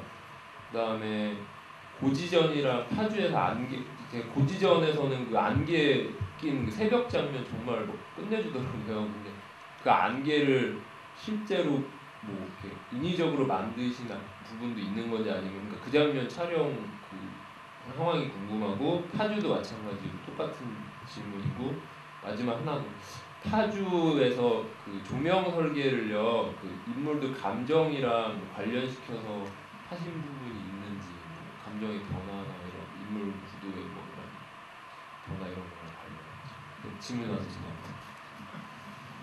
그 콘티 관련해서는요. 그러니까 누굴 만나느냐에 따라 달라요. 감독님이 그 생각이 뚜렷하고 그런 분들을 만나면 너무 편안해요. 그리고 그게 좋은 결과가 나올 것이라는 믿음이 있을 때는 더 편안하죠. 근데 그렇지 않은 것 같은데 이게 별로 생각이 깊지 않은 것 같은데 자꾸 그 리드를 강하게 하시는 감독님들 만나면 불안하고요. 그리고 그냥 알아서 하라고 하는 감독님들은 훌륭한 감독님들이 아니라고 생각합니다. 그리고 얘기를 많이 해서 그렇게 서로의 생각을 얘기하고 그것을 이렇게 만들어가는 거예요. 그게 영화를 만드는 과정인 거죠. 그게 없이 그게 생략된 채로 그냥 이 씬은 이렇게 찍으면 되고 저 씬은 저렇게 찍으면 되고 그런다면 사실 누가 그런 걸 책으로 써야 되지 않겠습니까? 뭐 둘이 밥 먹는 씬 찍는 법, 5명이 고스톱 치는 씬 찍는 법 이런 걸 써서 낼 수 있다면 얼마나 좋겠습니까? 근데 그걸 정할 수가 없어요. 방법이 없는 겁니다. 그런 면에서 저는 계속 원하는 걸 얘기하는 게 중요하다고 생각해요. 원하는 걸 얘기하지 않고 근데 원하는 게 있는데도 자기가 그걸 원한다는 걸 잘 몰라요. 그러니까 아무 얘기도 않다가 모니터에서 일단 그 한번 벌어지면 리허설이건 첫 테이크건 한번 벌어지면 이제 막 이건 아니야. 다시 뭐 이렇게 되는 거 아니에요. 그러니까 그 바둑이나 장기의 훈수가 쉽듯이요. 옆에서 보면 이상한 게 금방 보이거든요. 근데 아무도 말 안 하고 있는데 첫 돌을 딱 놓는 거 이게 실력인 거라고 생각합니다. 근데 그러려면은 둘이 얘기를 많이 해야 돼요. 지금 내가 공격을 하려고 한다. 이거는 방어를 해야 되는 뭐 그런 걸 얘기해줘야 저희가 공격적으로 나가건 이렇게 뭐 그런 그걸 저희한테 결정하라고 하면 제가 연출을 하죠. 제가 왜 촬영을 하고 있겠습니까? 그리고 안개요. 파주의 안개는 예산이 크지 않았었기 때문에 대부분 실제로 뿌린 거예요. 그러니까 이 스모크 머신을 빌려가지고 그 데몰리션이라는 팀이 있잖아요. 거기서 빌려와서 그 데몰리션 사람은 못 부르고요. 인건비를 못 주니까 제작부들이 데몰리션에서 빌린 기계를 갖고 다녔고 또 이렇게 그 커피로 짜내는 쪼다통이라는 거 있습니다. 이 쪼다통 말고 좀 좋은 이름이 없나 모르겠는데 아무튼 쪼다통을 들고 다니면서 그 엄청난 넓은 공간들에 다 이렇게 안개를 뿌렸었고요. 만추도 이제 제가 그래서 만추도 미국 영화 현장에 비하면 예산이 턱없이 부족했기 때문에 그 얘기를 했어요. 내가 안개는 느낌을 아는데 이걸 스모크 머신을 빌려주세요. 그러면 할 수 있습니다. 이랬는데 거기는 조합법이 있어요. 그래서 스모크 머신을 빌리면 제가 현장에서 그걸 누르면 그 조합 룰에 저촉되는 거예요. 그래서 스모크 머신이 오면 이 인력이 따라와야 되고 그 인력의 몸값은 아주 비쌉니다. 그래서 37회를 찍는 동안 다 올 수가 없는 거예요. 그래서 뭐 한 10몇 번 온다고 올 수 있다고 하고 그 10몇 번을 미리 체크해달라는 겁니다. 그런 게 제일 괴로운 작업이죠. 언제 어떻게 필요할지 누가 합니까? 근데 아무튼 그런 제약 속에서 일을 했어야 됐고요. 그래서 이제 한국의 CG팀하고 만추의 안개를 만들었는데요. 그 뿌릴 수 없는 넓은 장면들은 CG로 하고 클로즈업들의 배경은 현장에서 대부분 해결한다. 이런 그 원칙에 CG팀과 동의한 채로 이제 촬영을 했죠. 근데 실제 소스는 전혀 그것과 무관하게 현장 상황에 맞춰서 막 촬영이 됐어요. 그래서 이제 CG팀들이 아주 고생을 했죠. 똑같더라고요. 그 시애틀에서 현장에서 한번 뿌렸는데 119, 911 신고해가지고 막 불자동차 오고 뭐 촬영 중단되고 막 이런 적이 있습니다. 고지전은 예산이 그래도 좀 되는 영화잖아요. 그래서 CG팀은 또 이제 불만이 있었겠지만 고지전의 안개는 거의 100% CG라고 봐야 됩니다. 근데 그게 그 안개라는 게 전체적으로 그냥 어떤 필터가 하나 씌워지는 게 아니고요. 그 뎁스를 생각을 해야 되는 거예요. 앞에 있는 건 잘 보이고 중간에 있는 거는 중간 정도로 보이고 멀리 있는 게 가장 잘 안 보이게 되잖아요.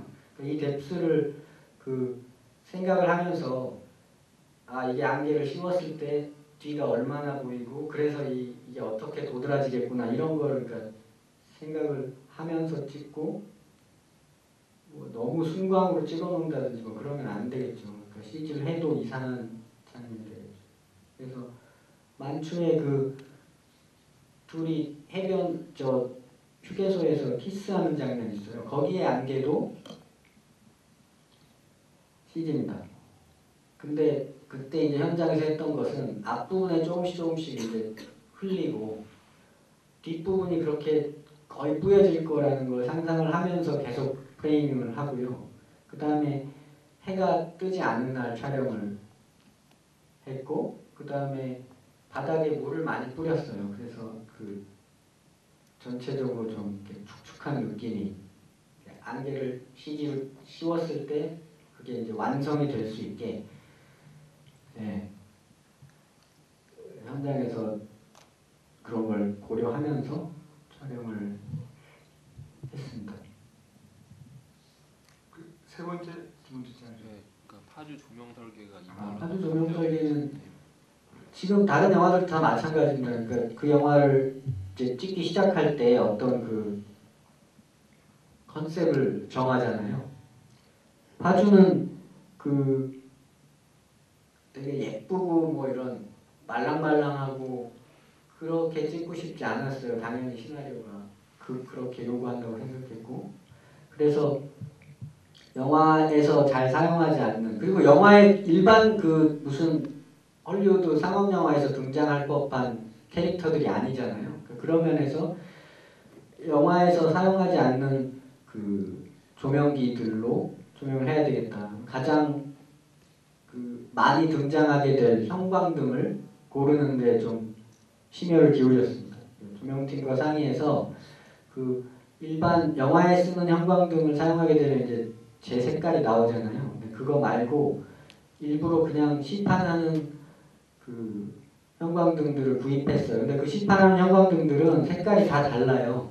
조금씩 눈에 보이지 않는 그 잡색이 끼게 됩니다. 근데 그 잡색 중에 좀 그럴듯한 잡색이 끼는 형광등을 찾기 위해서 시중에 판매하는 형광등들을 다량으로 사와서 다 테스트를 했어요. 필름으로 직접 찍어보고 그래서 현상을 해서 보면서 제일 여기 영화에서 많이 보셨던 그 푸르스름한 이상한 녹색, 이상한 블루 그린이 끼는 형광등을 찾았고요. 그래서 그걸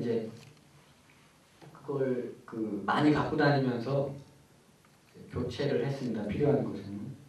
근데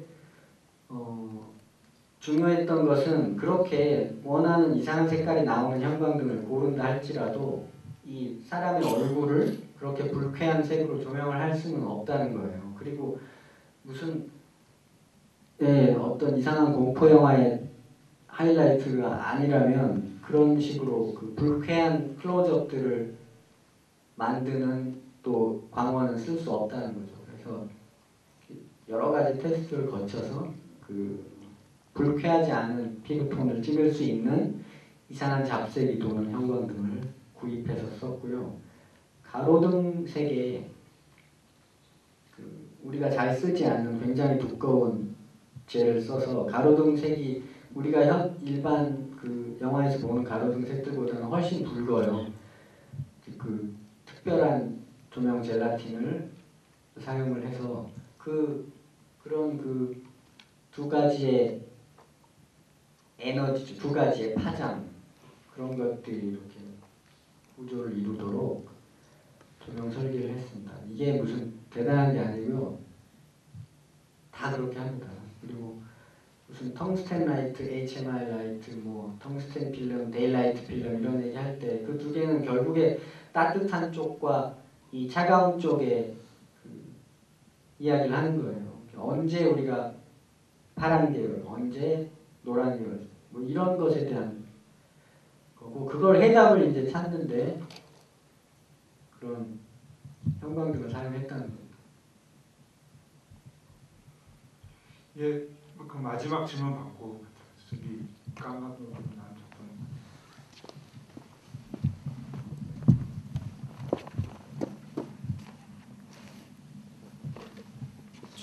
처음에 굳이 결점은 말씀하시지 않는다고 하셨는데 파주에서 지금 다시 보시면서 좀 아쉬웠던 뭐 특정 씬이나 시퀀스 있으시면 좀 알고 싶습니다. 일단 제일 아쉬운 거는 저게 슈퍼 16이잖아요. 슈퍼 16으로 찍을 때는 블로우업을 해야 돼요. 35mm로 이렇게 뻥튀기를 한다는 겁니다. 이미 보신 게 그 확대된 35mm 필름 프린트를 보신 겁니다. 그 과정은 이제 무슨 문제가 있냐면요. 포커스가 맞느냐 안 맞느냐 이 기준은 결국에 렌즈를 통해서 들어온 빛이 한 점으로 이렇게 모이는 거예요. 그 한 점으로 딱 모인 곳이 포커스가 맞는 지점입니다. 그게 엄밀히 말하면 점이 아니고 이렇게 원인 거잖아요. 그 원이 어느 정도로 작아지면 우리가 그걸 점이라고 느끼면서 포커스가 맞았다고 보고 이게 넓어지면 포커스가 나갔다고 그 착각 원이라고 합니다. 16mm 상에서는 기술적으로 포커스가 맞은 장면들이 블로우업을 거치게 되면 이 착각 원 자체도 커지잖아요. 그러니까 분명히 맞았었던 것이 이 확대가 심하게 됨으로 해서 이렇게 뿌얘지는 커트들이 있어요. 그거는 아주 좋은 정말 선예도가 좋은 렌즈를 쓰고 확대해봤을 때 문제가 있으면 그 장면을 다시 찍는다든지 뭐 이런 방법을 쓰지 않으면 없앨 수 없는 것이죠. 그래서 무슨 그 리빙 라스베가스 이런 영화에도 그것도 슈퍼 16으로 찍은 거거든요. 그것도 그 결정적인 때 포커스 나간 클로즈업들이 있습니다. 우리만 그런 건 아니고 그들이 쓰는 렌즈는 훨씬 좋은 렌즈입니다. 우리는 그 당시에 구할 수 있는 제일 훌륭한 렌즈를 구해서 썼어요. 근데 그 렌즈의 퀄리티가 우리가 익숙한 그 35mm 렌즈들보다는 훨씬 못했었어요. 그래서 네, 그게 제일 아쉽고 제 잘못은 얘기 안 한 거예요 지금. 제 잘못은 많이 있죠. 많이 있는데 왜 그러니까 오늘 보니까 조금씩 밝은 느낌이 들어요. 그래서 훨씬 더 어두운 장면들이 있을 수 있었다. 그런 생각이 갑자기 드네요. 그리고 프린트 상태가 영상의 상태가 좋아서 그런 것 같기도 합니다. 우리 어디 다른 극장 가서 보면 이게 되게 어둡게 나오거든요. 근데 이게 국제 표준에 맞춰서 재밝기로 틀어주시는 몇 안 되는 상영관 중에 하나인 것 같습니다. 그래서 상당히 밝은 상태로 잘 관람하였습니다.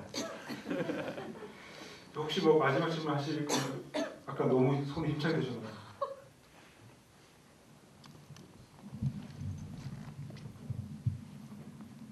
네, 마지막 질문이니까 스피디하게 하고 끝낼게요. 파주 얘기 계속해서 파주 고시전부터 투표에 날아가서 좀 고시전에 대해서 좀 여쭤보고 싶은데 제 개인적으로 이 작품 굉장히 좋아해가지고 DVD로 10년간 보거든요. 근데 이걸 꼭 극장에 와서 봐야 된다고 생각하는 게 그 에로꼬지신 때문이거든요. 근데 제가 총 들고 같이 올라가는 것 같은 생동감 때문에 너무 극장에서 보고 싶어가지고 이번 좋은 기회가 돼서 감독님도 직접 촬영하신 감독님 뵙고 다시 보게 돼서 너무 좋았고요.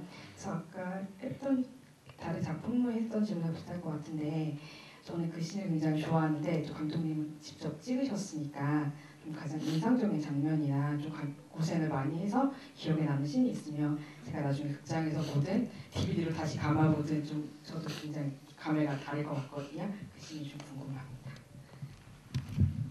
네, 고지전에 그 올라가는 장면은 그 씬이 막 점프가 이렇게 겹친다고 해가지고 그 경사면을 오르는 거를 찍냐 마냐 뭐 이런 얘기가 많았었어요. 그래서 영화에서 없어질지도 모르는 장면이었습니다. 근데 이제 결국에 찍기로 되면서 그걸 어떻게 찍을 것인가를 얘기하는데 그 그립팀에서 그러니까 우리가 이제 그 구해서 쓸 수 있는 이미 존재하는 그 케이블 캔, 와이어 캔 이런 것들은 와서 보시더니 이렇게 너무 경사가 심해서 설치가 안 된다고 하시더라고요. 그래서 그냥 우리 그립팀들이 그 액션 팀들의 도움을 받아서 장비를 만들어서 쓴 거예요. 그러니까 고지의 아래쪽하고 저 위쪽에 전봇대를 세우고요. 거기에 몇백 미터가 되는 와이어를 설치를 합니다. 그리고 그 와이어에 이제 카메라 헤드를 달고 또 다른 와이어로 몇백 미터 꼭대기에 올라가고 다시 이렇게 내려오는 줄을 만들었죠. 그래서 여기에는 이제 시간이 남는 제작부 그립팀이 그걸 줄을 잡고 있다가 액션 하면 이 사람들이 막 뛰어서 산을 내려오는 겁니다. 그럼 이 사람들이 내려오는 속도로 카메라는 이렇게 올라가게 됩니다. 저는 아래에서 이제 그 무선으로 그 헤드를 조종하고 있었는데요.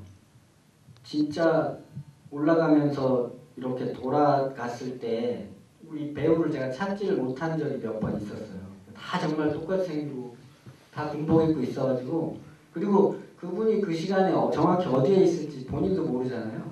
그래서 몇 차례를 찍었는데 한 번은 제가 이렇게 다른 사람을 계속 찍은 적도 있고 그래서 이제 배우들도 힘들고 막 주변에서도 이렇게 수근수근 하면서 야 어떡하냐 정말 그러면서 사람들이 막 알려주기 시작했어요. 모니터를 같이 보면서 제가 이렇게 찍는데 딱 돌면 하균 씨 저마다 막 이 사람 그 중에 한 사람으로 이렇게 하고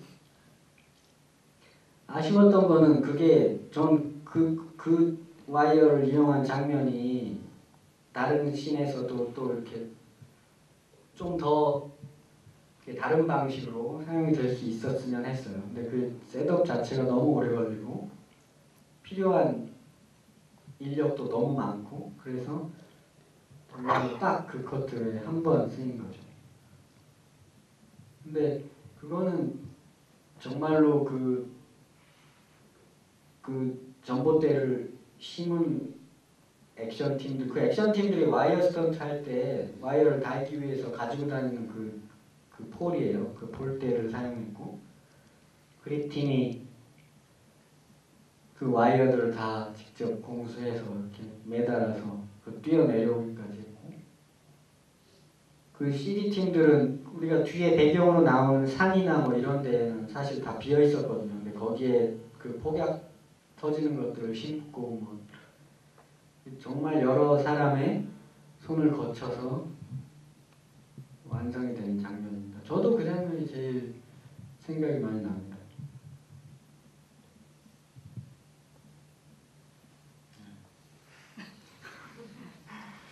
그 아까 뭐 책 얘기를 드렸는데요. 사실 그 뭐 첫 시간부터 이런 말씀 드릴지 모르겠는데 이제 그때 총 8분 인터뷰했죠. 인터뷰하고 이제 우리 시대 영화장이라는 책을 엮어서 냈는데 그 뭐라 그럴까요? 제일 재밌어요. 그 기우형 촬영 감독님 부분. 다른 분들 뭐 아시면 안 되겠지만 그러니까 사실 너무 좀 턱없이 부족한 시간이죠. 사실 얼굴 없는 미녀로 1시간, 고지전으로 또 1시간, 거짓말로 2시간, 바람난 가족으로 또 2시간 이렇게 사실은 좀 집요하게 좀 여쭤보고 싶고 막 이렇게 들을 얘기가 참 많은데 이렇게 그 파주 한 작품으로 이렇게 또 다른 얘기들까지 하면서 하는 이 1시간 남짓 1시간이 굉장히 좀 짧아서 많이 아쉽고요. 그래서 비어있는 얘기들은 책에 많이 있으니까 사보시면 좋을 것 같고 아무튼 1년 동안 쉬셨다고 그러셨는데 앞으로 계획 혹은 혹시 준비하시고 있는 작품 이런 얘기 혹은 더 하시고 싶은 마지막 말씀 있으면 듣고 이 자리를 마치도록 하겠습니다. 예, 금요일 밤입니다. 여기 와서 이렇게 같이 있어주셔서 되게 죄송하고 감사드립니다. 지금 이제 준비하는 작품은 곧 찍을 겁니다. 12월 달에. 이 영화에 이제 어떤 컨셉으로 또 찍을 것인가를 지금 한참 고민하고 그 해답을 찾아가고 있는 중입니다. 과정 중이고 언제까지 이렇게 계속 촬영을 할 수 있을지 모르겠는데요. 워낙에 우리나라에서는 특히 스태프들 수만이 빠르기 때문에 언제까지 제가 영화를 촬영할 수 있을지는 잘 모르겠지만 저는 제가 좋아하는 감독님들이 우리가 이렇게 어디서 다른 나라에서 만들어져 온 영화들에서 볼 수 없는 이런 진짜 나가면 만날 수 있을 것 같은 이런 캐릭터들이 등장하는 우리만 만들 수 있는 거죠. 우리가 그러니까 예산을 헐리우드에서 1000억에 찍는 걸 우리가 100억에 찍을 수 있다. 이런 것보다 돈이 아무리 많아도 우리가 우리를 알지 못하는 찍을 수 없는 이런 영화들이 만들어지는 게 그리고 상영되는 게 중요하다고 생각합니다. 그래야 저도 할 일이 대상이 있을 것 같기 때문에. 네, 그래서 이런 대작들 틈바구니에 껴서 고민하는 한국 영화 작가 감독님들의 영화를 더 이렇게 사랑해 주시기 바랍니다. 고맙습니다. 예, 큰 박수. 무시대 영화장인 프로그램은요, 매달 마지막 주말에 한 분씩 모시고 자리를 갖게 되는데요. 다음 달 마지막 주말에는 김우영 촬영 감독님과 얼굴 없는 미녀를 함께 하신 임재영 조명 감독님과 이런 자리를 또 갖도록 하겠습니다. 그럼 오늘 좋은 말씀 많이 들려주신 김우영 감독님께 큰 박수 드리면서 이 자리를 마무리하겠습니다. 감사합니다.